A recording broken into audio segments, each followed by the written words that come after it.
Hello, hello. Welcome to V5, where we spend 5 minutes or a little bit more taking on some of the hottest topics in all of B2B SaaS, B2B sales, all points in between. This is going to be a fun one. This is in terms of spice. I don't know the take, but I do know Michelle. And so in terms of spice, I think the Scoville units are going to be up on this one. We got Michelle Afshar, the head of enablement at Darktrace. How you doing, Michelle? I'm so good. I'm so ready. I came with the spice. So thank you so much for having me here today. Thanks for being here. Appreciate it. All right. So again, I don't know what it is. I know you. When we booked this, you said, "Hey, I'm gonna bring it." I got that. So let us know what is your hot take? My hot take is that the future successful sellers are really going to be SEs. And if everyone can be more like an SE, you will see more revenue.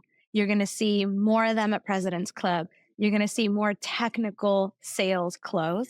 But I think, it's really hard to go say like sales is dead because I don't think that's not what I'm saying. What I'm saying is you're going to see really successful SEs and that model is changing where you need to be a little bit more technical. What does it mean to be more like an SC? Because again, like I jumped into this SC world. I've been working with them for years. And whether it's a sales engineer, solution consultant, when you say be more like an SC, what do you mean? Primarily, and kind of how the world is set up is that you have somebody who's going to go be a hunter and bring you a lead, right? Then you have a seller. The seller is let's call them a quarterback. They're the happy face. They know the product. They know who to bring in to close a deal. And then an SC comes in. That's your technical expert. They are doing the trials. They're doing the POVs. They really understand the technology. They understand the value, and they're really good, the ones closing the deals. Like if we look at a team selling structure, right? And then you pass it off to the CSMs and they keep the relationship going. But the heart of value in a product and positioning in a product sits between the handoff between a seller and an SC. So what I'm saying is, like, is there room in the world where the SC is maybe we prep them more, they have more selling skills, they really master the technical sale? Do you really need that handoff, or should everybody become really technical and understand the value of the product you're selling? That's what I mean by being an SC. You know how it can change your customer's life. And I don't know if every seller truly understands that and can position it in that way. We had this conversation just a few clicks ago. That was one of the predictions we made is that more folks can go from SC to AE than AE to SC. One of my really good friends in the world made that transition. He's out here killing it. He was one of the best SCs I've ever worked with. He's now carrying a bag as an AE and loving life, and it totally makes a difference. Where do you think organizations get stuck on this? Because you and I talk about it, it sounds so easy. When the rubber meets the road, what are the difficulties in making AEs more SE like? So another hot take, I think companies just don't actually understand the problem. And the problem is that buying and selling has changed dramatically and we are all behind. I don't care if you use AI. I don't care if you think you're modern, you're behind. There's not one company who is doing it right. I think they don't understand how much has changed for their buyer. Like I myself, if I want to go buy something, I want a tool, I've already done the research. I already know what I want. I need you to prove to me that I should buy this because of what I know. You need to validate it. That is primarily been a SE's job, right? Is validating the need, validating the value of a product. So most companies are just like, go sell more, put a new head in, get a new territory, add more sellers. More conversations will lead to more deals, will lead to more revenue. But if you really take a step back and you say buying has changed, how people come to us, how they want to be sold to has changed, then you can maybe put some structure around what your teams look like, what those profiles look like, who's doing what in your sales process. Makes all the sense in the world to me, again, for those obvious reasons. We see ratios, kind of rule of thumb have always been, hey, for every four AEs, we need one SC. And so like every time we're in a conversation or we're in a cycle, that seems to be the mantra. What we find though, and then you notice because you live by it too, the thinner that ratio is, the more successful that company somehow is. Like product's incredibly technical. If we can get more pairing of AE and SC to be more, I don't know, 2 to 1, things tend to move a little faster. You struck me on something. We talked about the modern buyer and being a buyer. You're right. You go to a website, you've done all the research. Now you just need somebody to show you how. What is the fastest way to to borrow from the kids, what would give you the ick in a buyer situation? You've already made up your mind, right? You've already figured out, hey, I'm pretty close to doing this thing. I'm leaning towards it. What can a company do to make you think otherwise? And how should they avoid that moving forward? So all of my CROs, I'm thinking about the last 3 ones. If you hear this, I am sorry. But like sales process and sales methodology is the biggest ick actually in a sales process. You asking me questions because you want to fill out Salesforce. You don't want to understand what I need. I already came to you. I know what I want. If you can't take that time to show me you are confident, you're an expert, you know exactly what I'm talking about, I got the ick. So I think the over engineering and we kind of over corrected on process for our sellers and we put them in a very limited role. You need to do this job to help us forecast. So we're going to then shift the responsibility, which is proving value, to an SE. And they can do the demo too. So I think you just kind of move the problem to a different person, but you haven't designed the roles then to really support that. So to me, it just becomes really like blended lanes of where people need to excel within their roles. If you're selling in a pod or you're selling in a team setup, don't ask me the questions that I don't care about. Like, hear me out. And not all buyers do that, right? So if your buyer has not done the research, you do need to present all the things that they need to know. But if someone is coming to you and they know what they want, the last thing you want to do is go ask them some like fields that you got to fill out for the company. Question for you as an enablement leader. Where do you stand on this one? Who enables the SEs? Because I've heard camps that say, well, enablement does because it's kind of top down and it's the message, it's the value prop, it's the skills, the whole bit. I've seen the other one that says, hey, our role is a little more nuanced. We kind of enable ourselves. I've seen one that says, well, we get the enablement for product. So, like, where do you sit on this? You've been a great enablement leader for a long time. Where do you sit on who enables SEs? So this is actually my philosophy for every role that I run enablement for. And I've been really fortunate at really big companies to do it for go-to-market teams. So BDRs, AEs, technical teams, support teams, you name it, partner teams, customers. I've been able to do it for everybody. And my model is more of a service model. And I think this works really well for all teams, especially for the technical teams.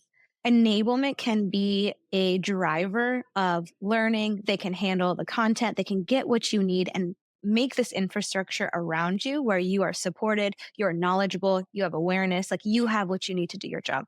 Am I the technical expert? No.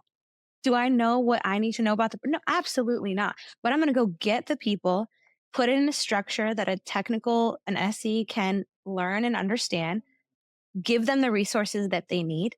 And then I think, that applies to all the different roles as well. Where I think people get hung up is they send some person who's not very technically versed to go do an enablement session for the SEs. They get chewed up and you get run out of that room. And then you have organizations who then say, we'll train ourselves. I have been lucky at both at Zoom, Palo Alto Networks, at Darktrace today. I make it a point to make friends with the technical teams because if they like what we're doing, I know my team is doing it right. They are the hardest teams to get any kind of, hey, that was great. I really like that. I like what you're doing, right? Like they will hold that feedback until it's absolutely accurate. So I think my take is just really being a service type of group, getting everything that they need and bringing it to them. Yeah, it's getting the infrastructure. We're talking to a former colleague. She's working on enablement. Similar philosophy. Learned a lot from her, learned a lot from you in that regard. And yeah, if you can be the orchestrator that brings the pieces together, it's less about who knows, who's got the definitive answer and who can teach it, and more around can you orchestrate, put these pieces together, put the right people, right place, right time, so that everybody's happy. I've actually been on those calls where the poor enablement person got ran off. I have been that girl. I have known I wasn't the right person. I have walked through that trainer deck. I have wholeheartedly believed in the words that were coming out of my mouth. And I walked out of there with my tail between my legs, right? Because a technical team knows when you don't know enough. So for me, you got to send the right person in that room. It is a mix of product. It is a mix of product marketing sometimes. It's a mix of bringing in customers. But the worst thing you can do is send someone who shouldn't deliver that message to a team of extremely capable people. being a skeptical buyer means you're going to throw darts at the SC too, right? They know how to play the game of like, you're asking me a question, not because you seek an answer, but because you maybe want to make us look bad, or because you maybe have an agenda, or because maybe we're buying a solution that is replacing the thing you built. And this is weird for you. So it's sort of those dynamics that I know the best SEs in the world can suss out in ways that I don't think any other role and go to market can.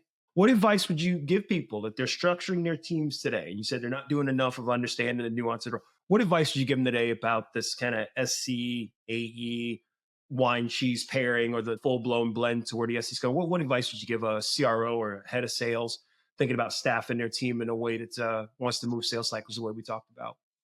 I live this advice everywhere I go, and it is to create really, really good SEs who can master a sales process. And then it's to create a foundation for my sellers who want to get further education and become technical. Not everybody does. So if you can make those 201s, those certifications available to sellers, you're going to see the ones that want to actually go and become a bit more technical. You're going to be able to support them in a different way. So I think it's twofold. It's create an opportunity for your sellers to get more knowledge and become technical and to really master the conversation, the value that they can bring to customers and prospects. And then it's go train your SEs on other stuff outside of product. It is very rare. And a lot of companies do not invest in their SEs. They're like, hey, they're smart, they're capable, they know the technology, they know this person, they know that. Then they don't go bring in the outside training. They don't bring in the outside skills. They just say, this is a group, they're smart enough, like we're going to leave them where they're at. And I think that does a disservice to the team. So bringing in skill training for that group can go a really, really long way. Been in the space for a long time, but I remember distinctly going down a sales methodology route. They're not inexpensive. I don't know if it was cost cutting or just like optimization. I don't know what it was, but I remember being in the class and looking around, the Zoom, and noticing like the SEs weren't there. We're going over the whole methodology, right? Like we're going over the whole thing of like, this is how you sell, this is how you position value, this is how you probe, this is how you do all these things. And I'm saying to myself, the SCs aren't here. And I think it's exactly what you said. They're a smart crew. They'll figure it out. But in real time, recognize that we weren't making the investment in what they needed to do to kind of balance the handoff. And you could already start to see the seeds of AE sets up XYZ, just brings in the SC cold, and the SC speaking a different language. We all learn French, and that SC comes on and is speaking German through product. And now the buyer's like confused. When you get a group of SCs in a room to train them, they love it. If it's the right training and you have the right expert in that group, I find that the technical teams end up being so grateful because they haven't had those resources brought to them. As an enablement leader, that's where I find my purpose, right? Is like a team saying, we needed this. You brought us something that really impacts the organization. So I think they're just overlooked because of their success or just the profile that they bring to most organizations. They are overlooked. Most people who do a really good job, you kind of just get like tossed to the side, right? Like, hey, just keep doing you. You're good. But you can't really do that to some of the brightest people within the organization. You got to help them and give them those new skills, especially if you want them to help in the sales process. You cannot have disjointed teams. And it starts with making sure that they have the skills available to them if they want to do it. Some of them are going to be like, no, I don't want to do that, right? Like, okay, then don't do that. But it's available to you. I don't know if you watch The Bear on FX, but it's become one of my favorite shows. You might not get the analogy. When they go through their transformation, they send two of the cooks to like culinary school who have never like gone to culinary school, but they just been cooking. They've just been cooking sandwiches. They're cooking beef sandwiches in the kitchen. And like one embraced it and one really struggled. And that kind of reminds me, like, you're right. Some people are going to latch on and say, I want this skill set. I want to learn how to be more AE like. I want to learn how to handle objections. I want to learn how to negotiate. There's a whole skill set that they want. And others might not want it at all. But what I'm hearing you say very clearly is like, you have to understand your team. And the biggest mistake you can make is not investing in them, leaving them on the side, assuming that they're going to do just fine. They feel like, dare I say, this secret weapon that's been underutilized for a long damn time. So It's just such an easy shift. So you want to have better conversations. You want to increase value in your deals. You want to be able to prove that this is like validate the product and the need. So you're not just going to train the SEs on selling skills. I'm lucky that I worked with really amazing companies and leaders where like you could just say that sentence and they're like, just go do that. But there's times where a sentence that simple that makes sense to so many people is very difficult to digest by the leaders. But if you want to add products to deals and you want to go into a new market, into a new space, a new industry, spend some money there and you'll see that return tenfold. It's an easy win. Like if you can get it, go do it. It will really make an impact. All right, well, you heard it here first. This is like so timely and just is so well done. So we appreciate you spending some time with us today. Where can folks find you? You talked about LinkedIn, but I know you've always been a vessel of information and resources. You're open to folks reaching out to you, connecting with you. LinkedIn, golf course, just let me know. Just, hit me up. Happy to help, happy to have conversations. Been around, so some of this stuff works, some of it doesn't. And I like making friends, so don't be shy. You got a handicap number these days? What are you doing? Like, No, no, I'm just there for the outfits and the vibes, but it's where you can find me. So that's where you can find. All right, we got challenge accepted. Anybody who wants the golf smoke, but it's just for vibes and the outfit, and dare I say a drink or two, they know where to get you. Okay, good stuff. Michelle, thank you so much. We appreciate you. Thank you. You're listening to The Unexpected Lever. For additional resources, check out Vivint.com. Got a soapbox you'd like us to talk about longer? Let us know by messaging me, Jarod Greene, on LinkedIn.